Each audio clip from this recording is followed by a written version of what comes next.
The final campaign. Marines in the victory on Okinawa. Daybreak on the 29th of May, 1945, found the 1st Marine Division beginning its 5th consecutive week of frontal assault as part of the U.S. 10th Army's grinding offensive against the Japanese defenses centered on Shuri Castle in southern Okinawa. Operation Iceberg, the campaign to seize Okinawa, was now 2 months old and badly bogged down.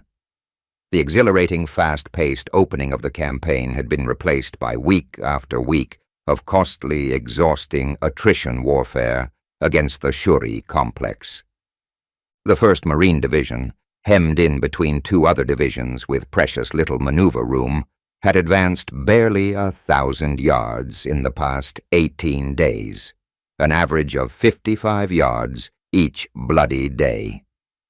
Their sector featured one bristling, honeycombed ridgeline after another, sequentially Kakazu, Dakeshi, and Wana, with its murderous reverse slope canyon. Just beyond lay the long shoulder of Shuri Ridge, the nerve center of the Japanese 32nd Army, and the outpost of dozens of the enemy's forward artillery observers who had made life so miserable for American assault forces all month long. But on this rainy morning, this 29th of May, things seemed somehow different, quieter. After days of bitter fighting, American forces had finally overrun both outposts of the Shuri Line. Conical Hill on the east, captured by the 96th Infantry Division, and the Sugarloaf Complex in the west, seized by the 6th Marine Division. Shuri no longer seemed invincible. Company A of the 1st Battalion, 5th Marines moved out warily, expecting the usual firestorm of Japanese artillery at any moment. There was none. The Marines reached the crest of Shuri Ridge with hardly a firefight. Astonished, the company commander looked westward along the ridge several hundred yards to the ruins of Shuri Castle, the medieval fortress of the ancient Ryukyuan kings. Everyone in the 10th Army expected the Japanese to defend Shuri to the death, but the place seemed lightly held. Spiteful small arms fire appeared to come from nothing more than a rear guard. Field radios buzzed with this astounding news.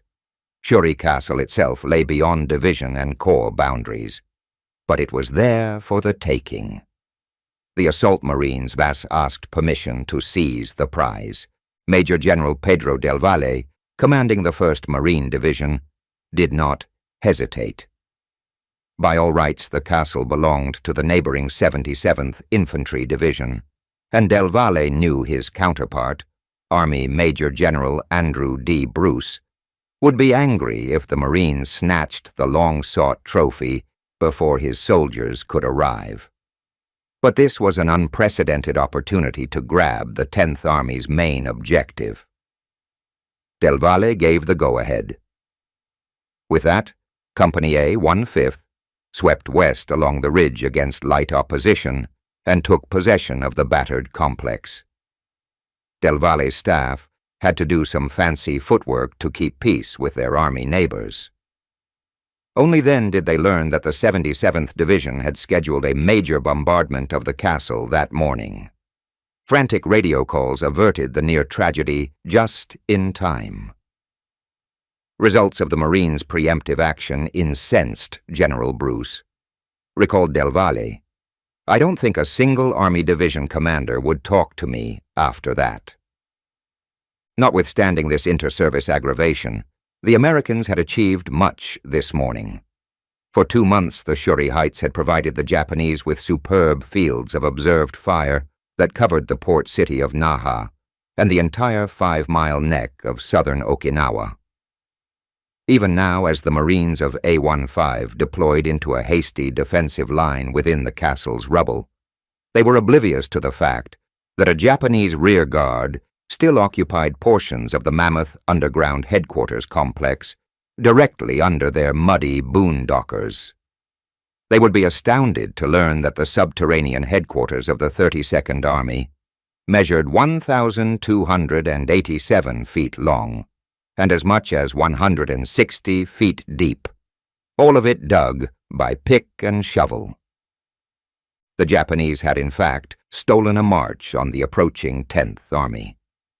Most of their forces had retreated southwards during the incessant rains, and would soon occupy the third and final ring of their prepared underground defenses, a series of fortified escarpments in the Kiamu Peninsula. Seizing Shuri Castle represented an undeniable milestone in the Okinawa campaign, but it was a hollow victory. Just as the flag raising on Iwo Jima's Mount Suribachi signified only the end of the beginning of that prolonged battle, the capture of Shuri did not end the fighting. The brutal slugfest on Okinawa still had another 24 days to run, and still the plum rains fell, and the horrors and the dying continued. Countdown to Love Day. The 3-month-long Battle of Okinawa covered a 700-mile arc from Formosa to Kyushu and involved 1 million combatants, Americans, Japanese, British, and native Okinawans. With a magnitude that rivaled the Normandy invasion the previous June, the Battle of Okinawa was the biggest and costliest single operations of the Pacific War. For each of its 82 days of combat, the battle would claim an average of 3,000 lives from the antagonists and the unfortunate non-combatants. Imperial Japan by spring 1945 has been characterized as a wounded wild animal, enraged, cornered, and desperate. Japanese leaders knew fully well that Okinawa in U.S. hands would be transformed into a gigantic staging base, the England of the Pacific, for the ultimate invasion of the sacred homeland. They were willing to sacrifice everything to avoid the unspeakable disgrace of unconditional surrender and foreign occupation. Okinawa would therefore present the U.S. Navy with its greatest operational challenge, protecting an enormous and vulnerable amphibious task force tethered to the beachhead against the ungodliest of furies, the Japanese kamikazes. Equally, Okinawa would test whether U.S. amphibious power projection had truly come of age, whether Americans in the Pacific Theater could plan and execute a massive assault against a large, heavily defended landmass, integrate the tactical capabilities of all services, fend off every imaginable form of counterattack, and maintain operational momentum ashore. Nor would Operation Iceberg be conducted in a vacuum. Action preliminary to the invasion would kick off at the same time that major campaigns in Iwo Jima and the Philippines were still being wrapped up, a reflection of the great expansion of American military power in the Pacific, yet a further strain on Allied resources. But as expansive and dramatic as the Battle of Okinawa proved to be, both sides clearly saw the contest as a foretaste of even more desperate fighting to come with the inevitable invasion of the Japanese home islands. Okinawa's proximity to Japan, well within medium bomber and fighter escort range, and its militarily useful ports, airfields, anchorages, and training areas, made the skinny island an imperative objective for the Americans, eclipsing their earlier plans for the seizure of Formosa for that purpose. Okinawa, the largest of the Ryukyuan Islands, sits at the apex of a triangle almost equidistant to strategic areas. Kyushu is 350 miles to the north, Formosa 330 miles to the southwest, Shanghai 450 miles to the west. As so many Pacific battlefields, Okinawa had a peaceful heritage. Although officially one of the administrative prefectures of Japan and Japanese territory since being forcibly seized in 1879, Okinawa prided itself on its distinctive differences, its long Chinese legacy and Malay influence, and a unique sense of community.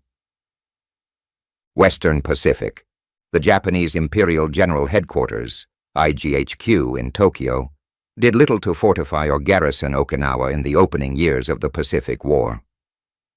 With the American seizure of Saipan in mid-1944, however, IGHQ began dispatching reinforcements and fortification materials to critical areas within the inner strategic zone, including Iwo Jima, Peleliu, the Philippines, and Okinawa. On Okinawa, IGHQ established a new field army, the 32nd Army, and endeavored to funnel trained components to it from elsewhere, along Japan's great armed perimeter in China, Manchuria, or the home islands. But American submarines exacted a deadly toll. On the 29th of June, 1944, the USS Sturgeon torpedoed the transport Toyama Maru and sank her with the loss of 5,600 troops of the 44th Independent Mixed Brigade, bound for Okinawa. It would take the Japanese the balance of the year to find qualified replacements. By October 1944, the U.S. Joint Chiefs of Staff had recognized the paramount strategic value of the Ryukyus and issued orders to Admiral Chester W. Nimitz, Commander-in-Chief, Pacific Fleet Commander, Pacific Ocean Areas, to seize Okinawa immediately after the Iwo Jima campaign. The JCS directed Nimitz to seize, occupy, and defend Okinawa, then transform the captured island into an advanced staging base for the invasion of Japan. Okinawa Gunto. Nimitz turned once again to his most veteran commanders to execute the demanding mission. Admiral Raymond A. C. Spruance, victor of Midway, the Gilberts, Marshalls, Marianas, and the Battle of the Philippine Sea, would command the U.S. Fifth Fleet, arguably the most powerful armada of warships ever assembled. Vice Admiral Richmond Kelly Turner, gifted and irascible veteran of the Solomons and Central Pacific landings, would again command all amphibious forces under Spruance. But Turner's military counterpart would no longer be the familiar old warhorse, Marine Lieutenant General Holland M. Smith. Iwo Jima had proven to be Smith's last fight. Now the expeditionary forces had grown to the size of a field army with 182,000 assault troops. Army Lieutenant General Simon Bolivar Buckner, Jr., the son of a Confederate general who fought against U.S. Grant at Fort Donaldson in the American Civil War, would command the newly created U.S. 10th Army. General Buckner took pains to ensure that the composition of the 10th Army staff reflected his command's multi-service composition. 34 Marine officers served on Buckner's staff, for example, including Brigadier General Oliver P. Smith, USMC, as his Marine Deputy Chief of Staff. As Smith later remarked, the 10th Army became in effect a joint task force under SINCPOA. 6 veteran divisions, 4 Army, 2 Marine, would comprise Buckner's landing force, with a division from each service marked for reserve duty. Here was another indication of the growth of U.S. amphibious power in the Pacific. Earlier, the Americans had forcibly landed 1 infantry division at Guadalcanal, 2 each in the Gilberts, Marshalls, and Palaus, and 3 each at Saipan and Iwo. By spring 1945, Spruance and Buckner could count on 8 experienced divisions, above and beyond those still committed at Iwo or Luzon. Buckner's 10th Army had 3 major operational components. Army Major General John R. Hodge commanded the Puenfort Corps, comprised of the 7th, 77th, and 96th Infantry Divisions, with the 27th Infantry Division in floating reserve, and the 81st Infantry Division in area reserve. Marine Major General Roy S. Geiger commanded the 3rd Amphibious Corps, EAC, comprised of the 1st and 6th Marine Divisions, with the 2D Marine Division in floating reserve. Both corps had recent campaign experience, the 2010 in Leyte, the 3EAC at Guam and Peleliu.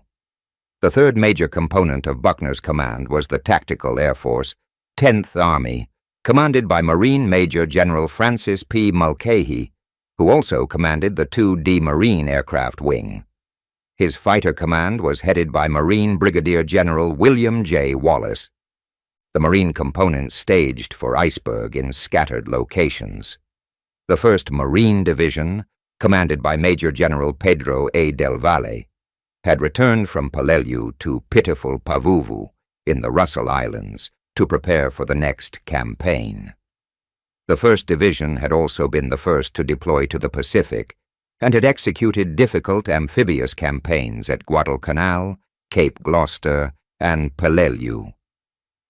At least 1/3 of the troops were veterans of 2 of those battles.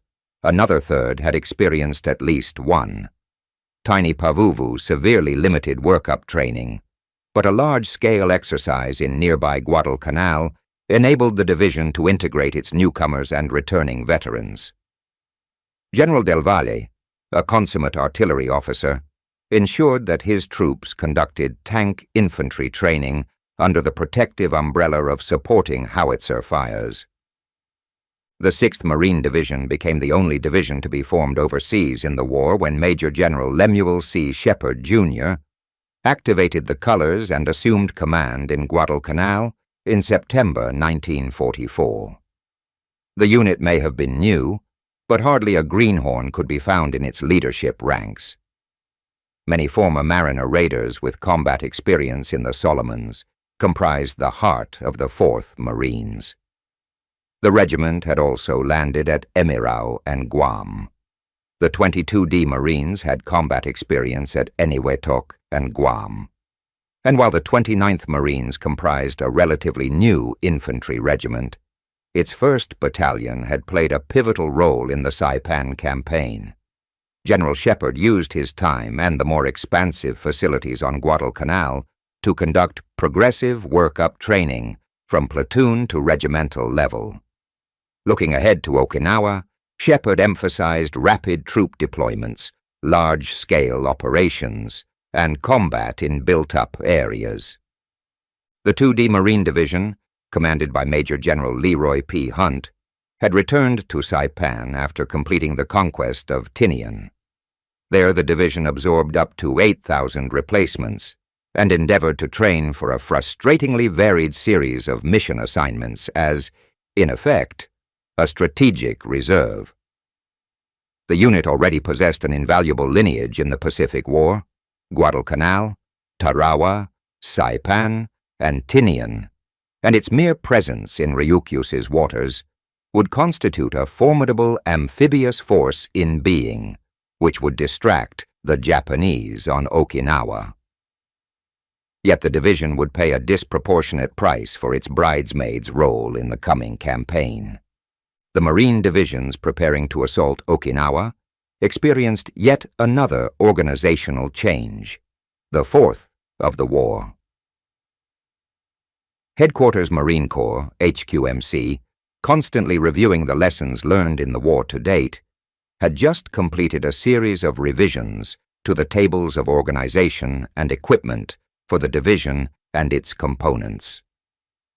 Although the G-Series TO would not become official until a month after the landing, the divisions had already complied with most of the changes.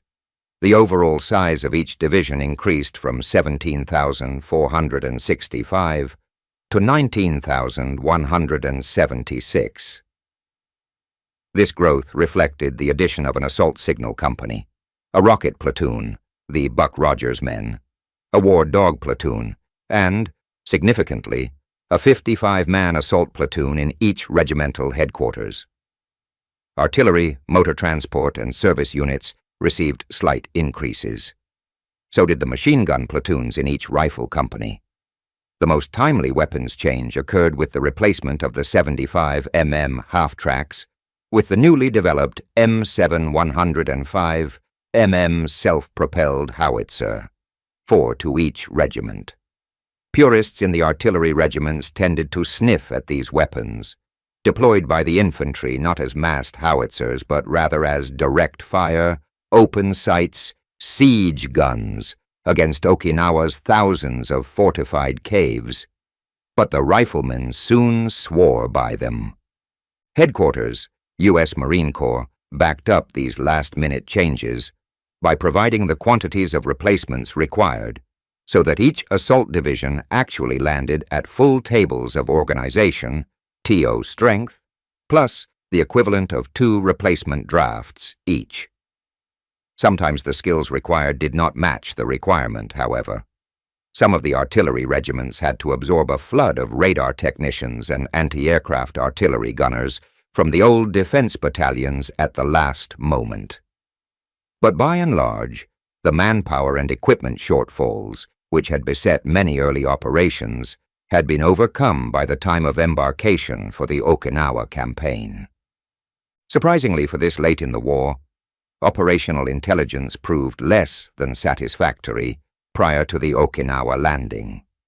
Where pre-assault combat intelligence had been superb in the earlier operations at Tarawa, the Apogean neap tide notwithstanding, and Tinian here at Okinawa, the landing force did not have accurate figures of the enemy's numbers, weapons, and disposition, or intelligence of his abilities. Part of the problem lay in the fact that cloud cover over the island most of the time prevented accurate and complete photo reconnaissance of the target area. In addition, the incredible digging skills of the defending garrison and the ingenuity of the Japanese commander conspired to disguise the island's defenses. Okinawa Shima. Showing principal roads, towns, and villages. The island of Okinawa is 60 miles long, but only the lower third contained the significant military objectives of airfields, ports, and anchorages. When Lieutenant General Mitsuru Ushijima assumed command of the 32nd Army in August 1944, he quickly realized this and decided to concentrate his forces in the south. He also decided, regretfully, to refrain from contesting the likely American landings along the broad beaches at Hagushi on the southwest coast. Doing so would forfeit the prize airfields of Yontan and Kadena, but it would permit Ushijima to conserve his forces and fight the only kind of battle he thought had a chance for the empire, a defense in depth, largely underground, and thus protected from the overwhelming American superiority in supporting arms. This was the attrition cave warfare of the more recent defenses at Biak, Peleliu, and Iwo Jima. Each had exacted a frightful cost on the American invaders. Ushijima sought to duplicate this philosophy in spades. He would go to ground, sting the Americans with major caliber gunfire from his freshly excavated fireport caves, bleed them badly, bog down their momentum, and in so doing provide the Imperial Army and Navy air arms the opportunity to destroy the Fifth Fleet by massed kamikaze attacks. To achieve this strategy, Ushijima had upwards of 100,000 troops on the island, including a generous number of Okinawan conscripts, the home guard known as Boeitai. He also had a disproportionate number of artillery and heavy weapon units in his command. The Americans in the Pacific would not encounter a more formidable concentration of 150 mm howitzers, 120 mm mortars, 320 mm mortars, and 47 mm anti-tank guns. Finally, Ushijima also had time. The American strategic decisions to assault the Philippines, Peleliu, and Iwo Jima before Okinawa gave the Japanese garrison on Okinawa 7 months to develop its defenses around the Shuri epicenter. Americans had already seen what the Japanese could do in terms of fortifying a position within an incredibly short time. At Okinawa, they achieved a masterpiece. Working entirely with hand tools, there was not a single bulldozer on the island. The garrison dug miles of underground fighting positions, literally honeycombing southern Okinawa's ridges and draws, and stocked each successive position with reserves of ammunition, food, water, and medical supplies. The Americans expected a ferocious defense of the Hagushi beaches and the airfields just beyond, followed by a general counterattack. Then the battle would be over except for mop-up patrolling. They could not have been more misinformed. The U.S. plan of attack called for advanced seizure of the Karama-Reto Islands off the southwest coast, several days of preliminary air and naval gunfire bombardment, a massive 4-division assault over the Hagushi beaches, the Marines of 30th AC on the north, the soldiers of Twertor Corps on the south. Meanwhile, the 2D Marine Division with a separate naval task unit would endeavor to duplicate opposite the Minatoga beaches on Okinawa's southeast coast its successful amphibious feint off Tinian. Loveday, selected from the existing phonetic alphabet in order to avoid planning confusion with D-Day being planned for Iwo Jima, would occur on the 1st of April 1945. Hardly a man failed to comment on the obvious irony. It was April Fool's Day and Easter Sunday. Which would prevail? The U.S. Fifth Fleet constituted an awesome sight as it sortied from Ulithi Atoll and a dozen other ports and anchorages to steam towards the Ryukyus. Those Marines who had returned to the Pacific from the original amphibious offensive at Guadalcanal some 31 months earlier marveled at the profusion of assault ships and landing craft. The new vessels covered the horizon, a mind-boggling sight. On the 26th of March, the 77th Infantry Division kicked off the campaign by its skillful seizure of the Karama-Reto, a move which surprised the Japanese and produced great operational dividends. Admiral Turner now had a series of sheltered anchorages to repair ships likely to be damaged by Japanese air attacks, and already kamikazes were exacting a toll. The soldiers also discovered the main cache of Japanese suicide boats, nearly 300 power boats equipped with high-explosive rams, intended to sink the thin-skinned troop transports in their anchorages off the west coast of Okinawa.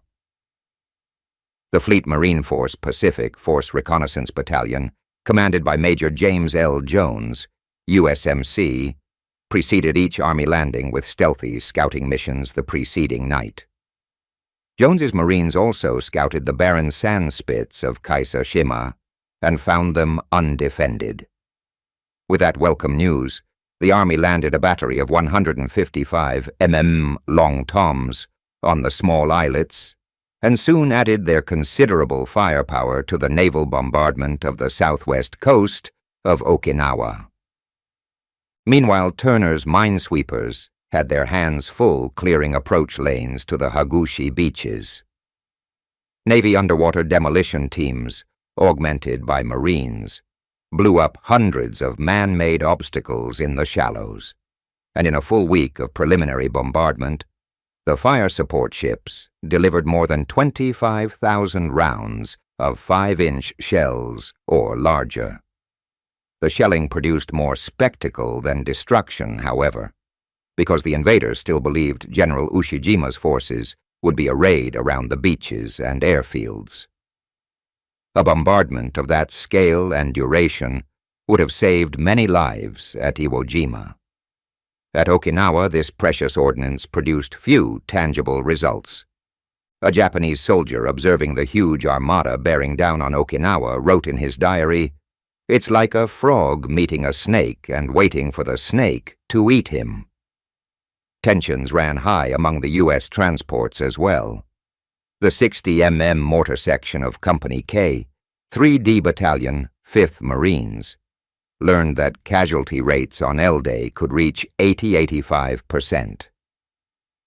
This was not conducive to a good night's sleep, remarked Private First Class Eugene B. Sledge, a veteran of the Peleliu landing. On board another transport, combat correspondent Ernie Pyle sat down to a last hot meal with the enlisted Marines. "Fattening us up for the kill, the boys say," he reported. On board a nearby LST, a platoon commander rehearsed his troops in the use of homemade scaling ladders to surmount a concrete wall just beyond the beaches. Remember, don't stop. Get off that wall, or somebody's gonna get hurt. The Japanese forces. Marines and Army infantry faced strong opposition from more than 100,000 troops of Lieutenant General Mitsuru Ushijima's 32nd Army. Although American intelligence initially estimated Ushijima's strength at only 60,000 to 70,000. Most of the 32nd Army's reinforcing organizations had traveled to Okinawa from previous posts in China, Manchuria, and Japan. The first to arrive was the 9th Infantry Division, a crack veteran unit destined to be the backbone of Ushijima's defense forces. The next reinforcement was the 44th Independent Mixed Brigade, which lost part of its strength when one of the ships carrying the brigade to Okinawa was torpedoed. Next, the 15th Independent Mixed Regiment was flown directly to Okinawa and was added to the remnants of the 44th. The next large unit to reach Okinawa was the 24th Infantry Division, which came from Manchuria. Well equipped and trained, it had not yet been blooded in battle. Lieutenant General Takeo Fujioka's 62D Infantry Division was the final major infantry unit assigned to the 32nd Army. It was a brigaded division, consisting of 2 brigades of 4 independent infantry battalions each. 2 more of these battalions arrived on Okinawa in September 1944, and 1 was allocated to each brigade. Because Imperial General Headquarters, IGHQ, the Joint Army and Navy Command in Tokyo, foresaw the Battle of Okinawa as one of fixed defenses, Ushijima was not assigned any appreciably strong armored force other than the 27th Tank Regiment. In view of the hopeless situation in the Philippines and the inability to deliver supplies and reinforcements, IGHQ diverted large weapons shipments, if not troops, to Okinawa. The 32nd Army thus possessed a heavier concentration of artillery under a single command than had been available to any other Japanese organization in the Pacific at any one time. The total enemy artillery strength, less the 42D Field Artillery Regiment, which was organic to the 24th Division, was grouped within the 5th Artillery Command. In addition to the comparatively weak 7th Heavy Artillery Regiment, Major General Kosuke Wada's command consisted of 2 independent artillery regiments and the artillery elements of the 44th Brigade and the 27th Tank Regiment. In addition, he had the 1st and 2 D Medium Artillery Regiments with 36 howitzers and the 100th Heavy Artillery Battalion with 8 150 mm guns. Wada also had in his command the 1st Independent Heavy Mortar Regiment, which fired the 320 mm spigot mortar earlier encountered by Marines on Iwo Jima. Although the 1st and 2D Light Mortar Battalions were nominally part of Wada's organization, their 96 81 mm mortars were assigned in close support of the infantry and controlled by the defense sector commanders. The reserve of potential infantry replacements varied from good in the 23D and 26th Shipping Engineer Regiments to poor, at best, in the assorted rear area service units. The largest number of replacements, 7,000 men, was provided by the 10th Air Sector Command, which was comprised of airfield maintenance and construction units at the Yontan, Kadena, and Ieshima airstrips. Another source of infantry replacements were the 7 Sea Raiding Squadrons, 3 of which were based at Karama-Reto and the remainder at Untenko in the north of Okinawa. Each of those squadrons had 100 picked men, whose sole assignment was to destroy American amphibious invasion shipping during the course of landing operations by crashing explosives-laden suicide craft into the sides of attack transports and cargo vessels. Ushijima's naval component consisted of the Okinawa Naval Base Force, the 4th Surface Escort Unit, and various naval aviation activities, all under the command of Rear Admiral Minoru Ota. In this combined command were approximately 10,000 men, of whom only 35% were regular naval personnel. The remainder were civilian employees belonging to the different subunits of the Naval Base Force. Part of Ota's command consisted of torpedo boat, suicide boat, and midget submarine squadrons at the Unten-ko base on Motobu Peninsula. Rounding out the 32nd Army was a native Okinawan Home Guard, whose members were called boitai. These men were trained by the Army and were to be integrated into Army units once the battle for Okinawa was joined. The boitai provided Ushijima with 20,000 extra men. Added to this group were 1,700 male Okinawan children, 14 years of age and older, who were organized into volunteer youth groups called Blood and Iron for the Emperor Duty Units, or Teketsu, Benis M. Frank, L-Day, and Movement to Contact. Operation Iceberg got off to a roaring start.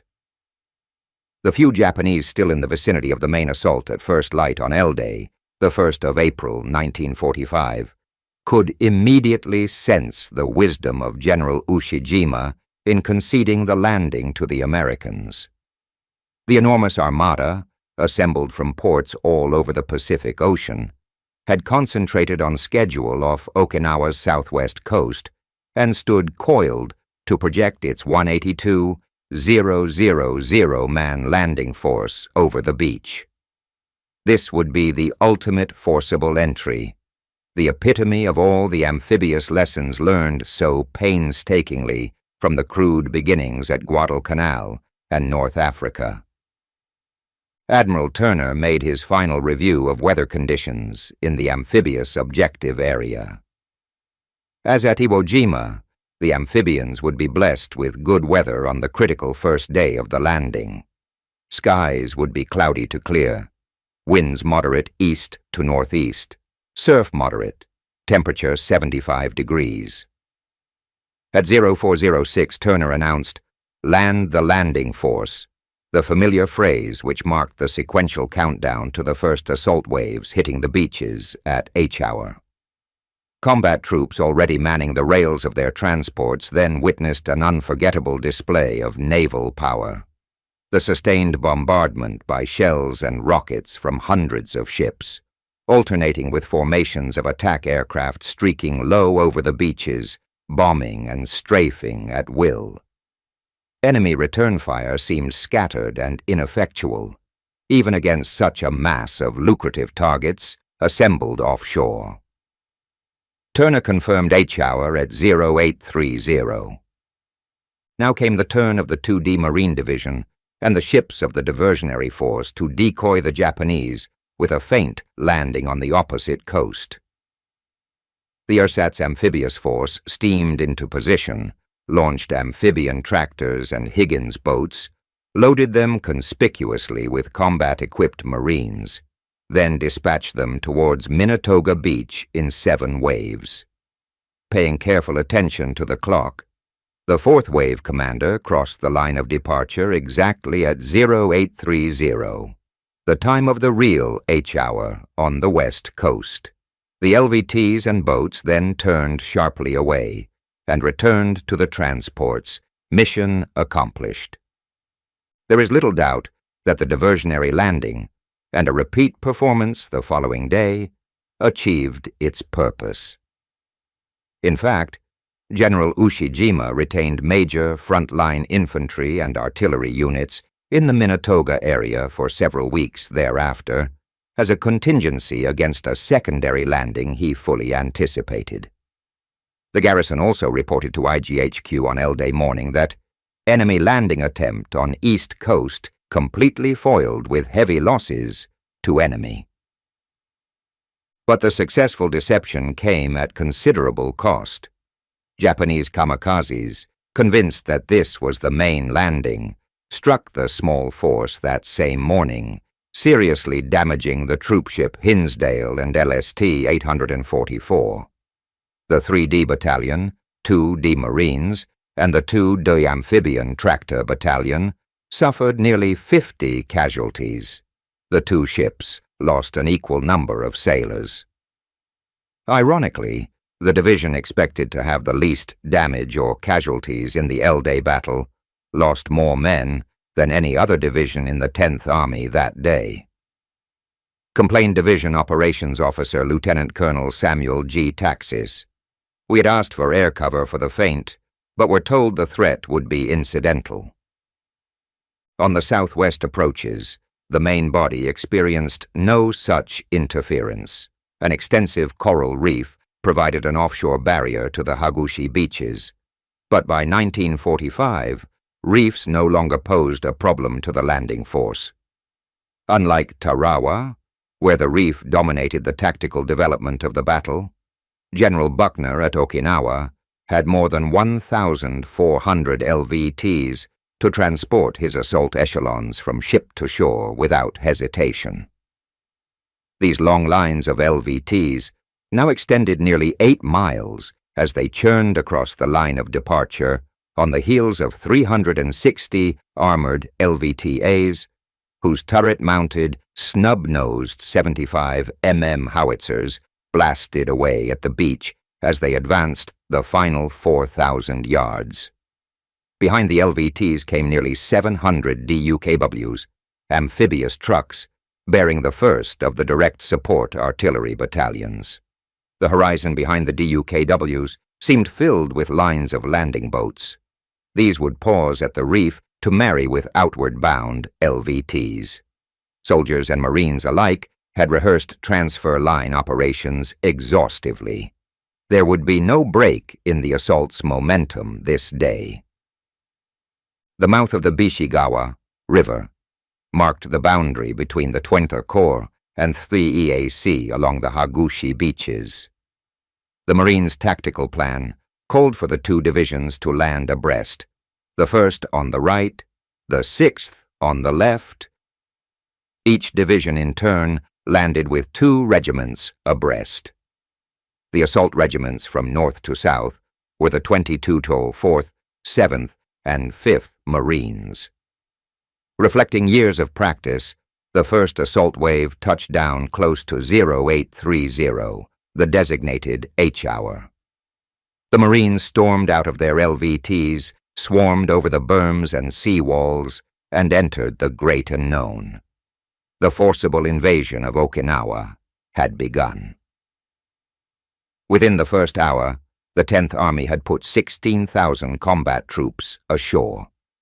The assault troops experienced a universal shock during the ship-to-shore movement.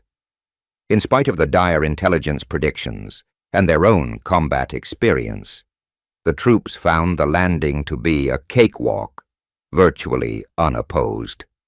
Private First Class Gene Sledge's mortar section went in singing "Little Brown Jug" at the top of its lungs. Corporal James L. Day, a rifle squad leader attached to Company F 2D Battalion, 22D Marines, who had landed at Eniwetok and Guam earlier, couldn't believe his good luck. "I didn't hear a single shot all morning. It was unbelievable." Most veterans expected an eruption of enemy fire any moment. Later in the day, General Del Valle's LVT became stuck in a pothole en route to the beach, the vehicle becoming a very lucrative, immobile target. "It was the worst 20 minutes I ever spent in my life," he said. The morning continued to offer pleasant surprises to the invaders. They found no mines along the beaches, discovered the main bridge over the Bishi River still intact, and, wonder of wonders, both airfields relatively undefended. The 6th Marine Division seized Yontan Airfield by 1300. The 7th Infantry Division had no problems securing nearby Kadena. The rapid clearance of the immediate beaches by the assault units left plenty of room for follow-on forces, and the division commanders did not hesitate to accelerate the landing of tanks, artillery battalions, and reserves. The mammoth buildup proceeded with only a few glitches. 4 artillery pieces went down when their DUKWs foundered along the reef. Several Sherman tanks grounded on the reef. And the 3D Battalion, 1st Marines, reached the transfer line by 1800, but had to spend an uncomfortable night in its boats when sufficient LVTs could not be mustered at that hour for the final leg. These were minor inconveniences. Incredibly, by day's end, the 10th Army had 60,000 troops ashore, occupying an expanded beachhead 8 miles long and 2 miles deep. This was the real measure of effectiveness of the Fifth Fleet's proven amphibious proficiency. The huge landing was not entirely bloodless. Snipers wounded Major John H. Gustafson, commanding the 3D Battalion, 5th Marines, late in the afternoon. Other men went down to enemy mortar and machine gun fire. But the losses of the entire 10th Army, including the hard-luck 2D Marine Division, amounted to 28 killed, 104 wounded, and 27 missing on L-Day. This represented barely 10% of the casualties sustained by the V Amphibious Corps the first day on Iwo Jima. Nor did the momentum of the assault slow appreciably after the 10th Army broke out of the beachhead. The 7th Infantry Division reached the East Coast on the second day. On the third day, the 1st Marine Division seized the Kachin Peninsula, effectively cutting the island in two. By that date, Thrudyak elements had reached objectives thought originally to require 11 days in the taking. Lieutenant Colonel Victor H. Krulak, operations officer for the 6th Marine Division, recalls General Shepard telling him, "Go ahead, plow ahead as fast as you can. We've got these fellows on the run." "Well, hell," said Krulak. "We didn't have them on the run. They weren't there." As the 6th Marine Division swung north and the 1st Marine Division moved out to the west and northwest, their immediate problems stemmed not from the Japanese, but from a sluggish supply system, still being processed over the beach. The reefside transfer line worked well for troops, but poorly for cargo. Navy beachmasters labored to construct an elaborate causeway to the reef, but in the meantime, the 1st Marine Division demonstrated some of its amphibious logistics know-how learned on the job at Peleliu. It mounted swinging cranes on powered causeways and secured the craft to the seaward side of the reef. Boats would pull alongside in deep water. The crane would lift nets filled with combat cargo from the boats into the open hatches of a DUKW or LVT waiting on the shoreward side for the final run to the beach. This worked so well that the division had to divide its assets among the other divisions within the 10th Army. Beach congestion also slowed the process. Both Marine divisions resorted to using their replacement drafts as shore party teams. Their inexperience in this vital work, combined with the constant call for groups as replacements, caused problems of traffic control, establishment of functional supply dumps, and pilferage. This was nothing new. Other divisions in earlier operations had encountered the same circumstances. The rapidly advancing assault divisions had a critical need for motor transport and bulk fuel, but these proved slow to land and distribute.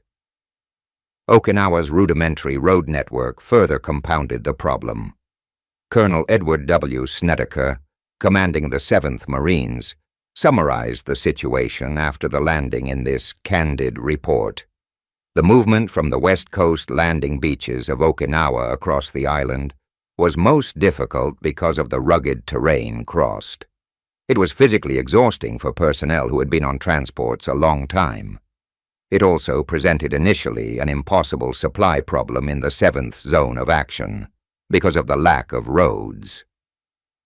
General Mulcahy did not hesitate to move the command post of the Tactical Air Force ashore as early as L+1. operating from crude quarters between Yontan and Kadena. Mulcahy kept a close eye on the progress the Seabees and Marine and Army engineers were making on repairing both captured airfields. The first American aircraft, a Marine observation plane, landed on the 2nd of April. 2 days later, the fields were ready to accept fighters. By the 8th day, Mulcahy could accommodate medium bombers and announced to the fleet his assumption of control of all aircraft ashore. By then, his fighter arm, the Air Defense Command, had been established ashore nearby under the leadership of Marine Brigadier General William J. Wallace. With that, the graceful F-4U Corsairs of Colonel John C. Munn's Marine Aircraft Group, MAG 31, and Colonel Ward E. Dickey's MAG 33 began flying in from their escort carriers. Wallace immediately tasked them to fly combat air patrols, CAP, over the fleet, already seriously embattled by massed kamikaze attacks. Ironically, most of the Marine fighter pilots' initial missions consisted of CAP assignments, while the Navy squadrons on board the escort carriers picked up the close air support jobs. Dawn of each new day would provide the spectacle of Marine Corsairs taking off from land to fly CAP over the far-flung Fifth Fleet, passing Navy Hellcats from the fleet coming in take station in support of the Marines fighting on the ground. Other air units poured into the two airfields as well: air warning squadrons, night fighters, torpedo bombers, and an Army Air Force's fighter wing. While neither Yontan nor Kadena were exactly safe havens, each received nightly artillery shelling and long-range bombing for the first full month ashore. The two airfields remained in operation around the clock, an invaluable asset to both Admiral Spruance and General Buckner. While the 1st Marine Division continued to hunt down small bands of enemy guerrillas and infiltrators throughout the center of the island, General Geiger unleashed the 6th Marine Division to sweep north. These were heady days for General Shepard's troops. Riflemen clustered topside on tanks and self-propelled guns, streaming northward against a fleeing foe. Not since Tinian had Marines enjoyed such exhilarating mobility. By the 7th of April, the division had seized Nago, the largest town in northern Okinawa, and the U.S. Navy obligingly swept for mines and employed underwater demolition teams, UDT, to breach obstacles in order to open the port for direct seaborne delivery of critical supplies to the Marines. Corporal Day marveled at the rapidity of their advance so far. Hell, here we were in Nago. It was not tough at all. Up to that time, our squad had not lost a man.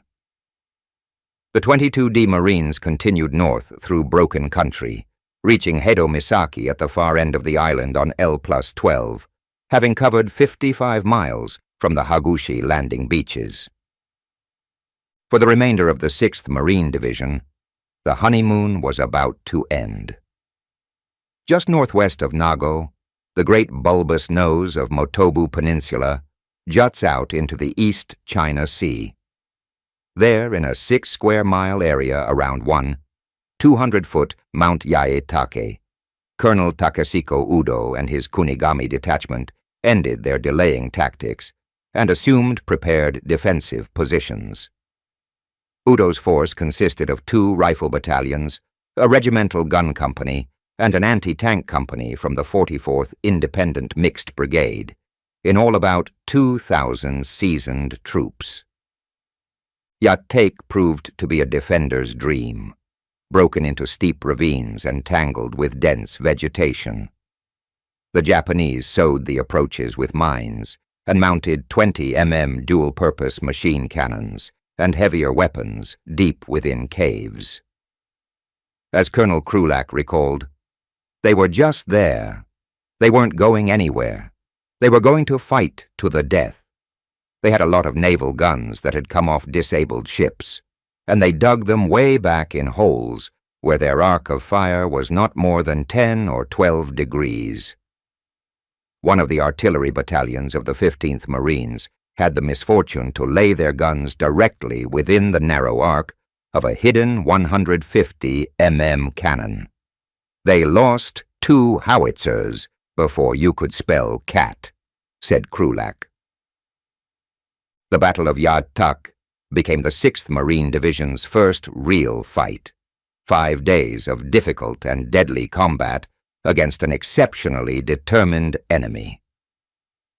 Both the 4th and 29th Marines earned their spurs here, developing teamwork and tactics that would put them in good stead during the long campaign ahead. April 20th. Japanese resistance on Motobu Pen ends. Part of General Shepard's success in this battle stemmed from his desire to provide proven leaders in command of his troops. On the 15th, Shepard relieved Colonel Victor F. Bleasdale, a well-decorated World War I Marine, to install Guadalcanal veteran Colonel William J. Whaling as commanding officer of the 29th Marines. When Japanese gunners killed Major Bernard W. Greene, commanding the 1st Battalion, 4th Marines, Colonel Shapley assigned his own executive officer, Lieutenant Colonel Fred D. Beans, a former Marine raider, as his replacement. The savage fighting continued, with 3 battalions attacking from the west, 2 from the east, protected against friendly fire by the steep pinnacle between them. Logistic support to the fighting became so critical that every man, from private to general, who ascended the mountain to the front lines, carried either a 5-gallon water can or a case of ammo, and all hands coming down the mountain had to help bear stretchers of wounded Marines. On the 15th of April, one company of the 2D Battalion, 4th Marines, suffered 65 casualties, including 3 consecutive company commanders. On the 16th of April, 2 companies of the 1st Battalion, 4th Marines, seized the topographic crest.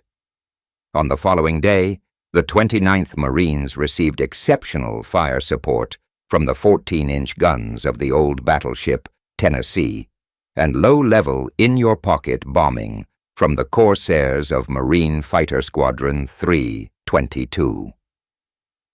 Colonel Udo and his Kunigami detachment died to the man at Yaitake. On the 20th of April, General Shepard declared the Motobu Peninsula secured. His division had earned a valuable victory, but the cost had not been cheap.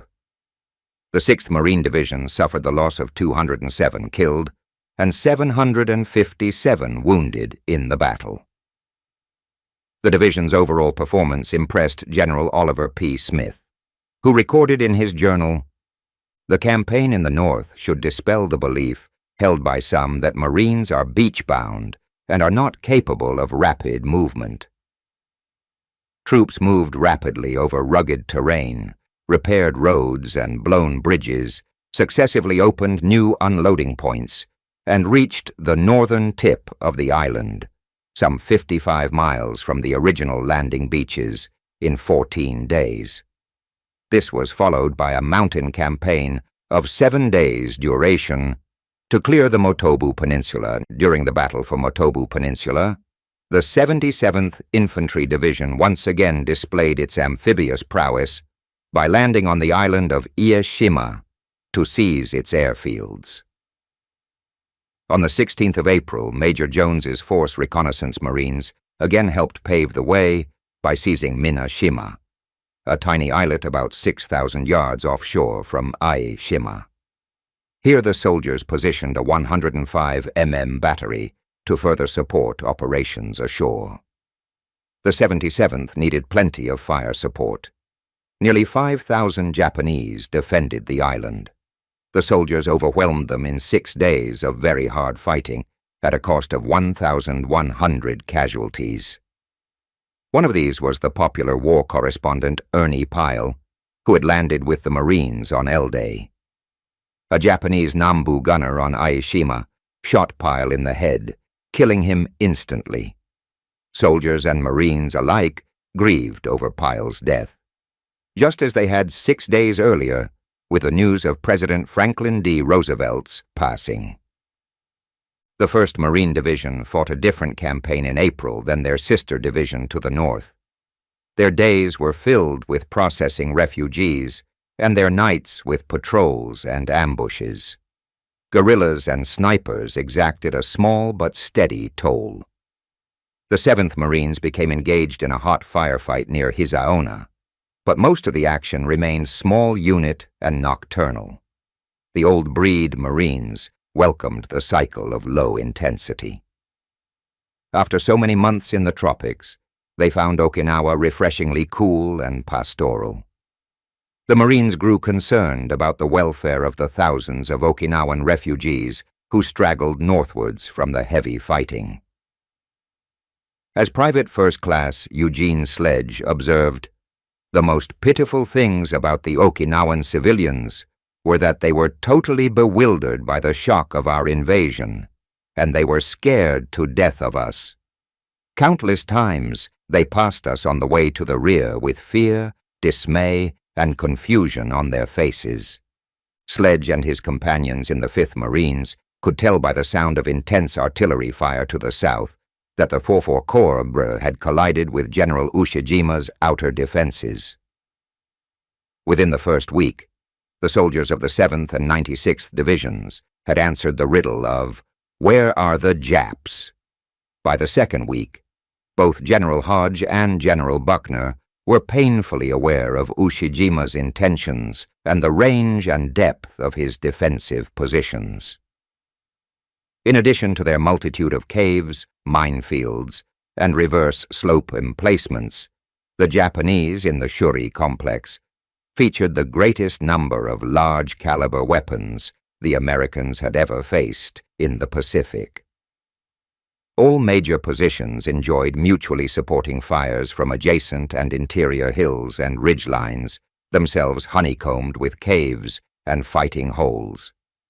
Maintaining rigid adherence to these intricate networks of mutually supporting positions required iron discipline on the part of the Japanese troops. To the extent this discipline prevailed, the Americans found themselves entering killing zones of savage lethality. In typical fighting along this front, the Japanese would contain and isolate an American penetration, Army or Marine, by grazing fire from supporting positions, then smother the exposed troops on top of the initial objective with a rain of pre-registered heavy mortar shells until fresh Japanese troops could swarm out of their reverse slope tunnels in a counterattack. Often the Japanese shot down more Americans during their extraction from some fire-swept hilltop than they did in the initial advance. These early U.S. assaults set the pattern to be encountered for the duration of the campaign in the South. General Buckner quickly committed the 27th Infantry Division to the southern front. He also directed General Geiger to loan his corps artillery and the heretofore lightly committed 11th Marines to beef up the fire support to 24 Corps. This temporary assignment provided 4 155 mm battalions, 3 105 mm battalions, and 1 residual 75 mm pack howitzer battalion, 1/11th, to the general bombardment underway of Ushijima's outer defenses. Lieutenant Colonel Frederick P. Henderson, USMC, took command of a provisional field artillery group comprised of the Marine 155 mm gun battalions and an Army 8-inch howitzer battalion, the Henderson Group, which provided massive fire support to all elements of the 10th Army. Readjusting the front lines of 24th Corps to allow room for the 27th Division took time. So did building up adequate units of fire for field artillery battalions to support the mammoth 3-division offensive General Buckner wanted. A week of general inactivity passed along the southern front, which inadvertently allowed the Japanese to make their own adjustments and preparations for the coming offensive. On the 18th of April, L+17, Buckner moved the command post of the 10th Army ashore.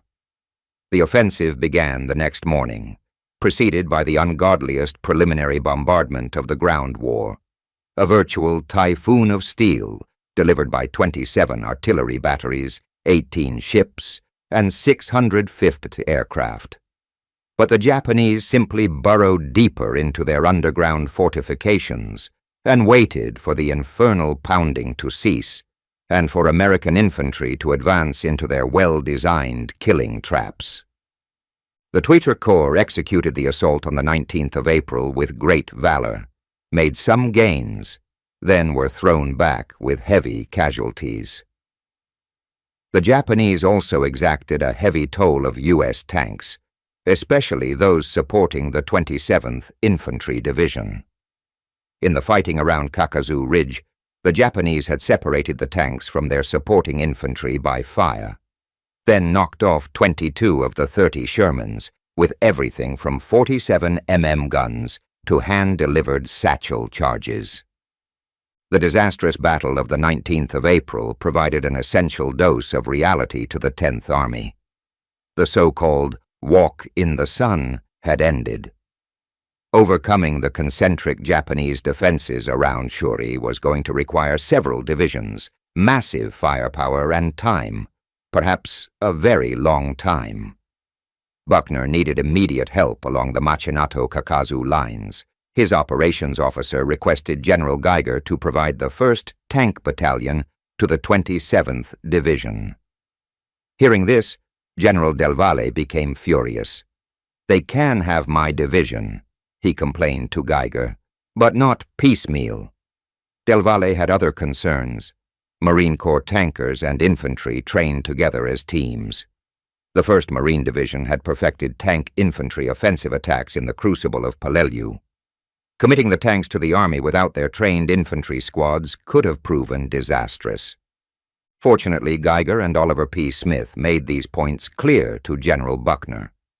The 10th Army commander agreed to refrain from piecemeal commitments of the Marines.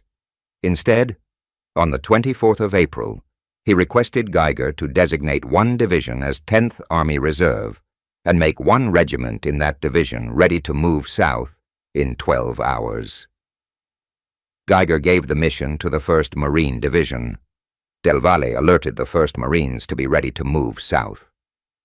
These decisions occurred while Buckner and his senior Marines were still debating the possibility of opening a second front with an amphibious landing on the Minatoga beaches. But the continued bloody fighting along the Shuri front received the forefront of Buckner's attention.